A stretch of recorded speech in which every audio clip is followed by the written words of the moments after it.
انفاق صرف یہ نہیں ہے کہ صرف صاحب حیثیت لوگ خرچ کریں، انفاق یہ ہے کہ ہر آدمی کے اوپر، دیکھیے یہ حقوق العباد میں سے ہے، اور اسلامی معاشرے کی معیشت کو مضبوط کرنے کے لیے زکوٰۃ اور انفاق کا جو ہے یہ پورا سسٹم اللہ تعالیٰ نے بنایا ہے، اور سود کے خلاف یہ ایک جنگ ہے،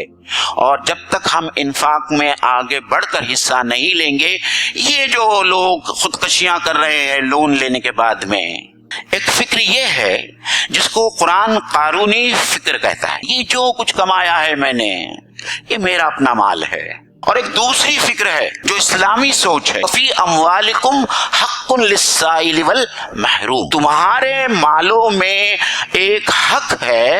کس کا ہے؟ سائلین، مانگنے والوں کا، اور محرومین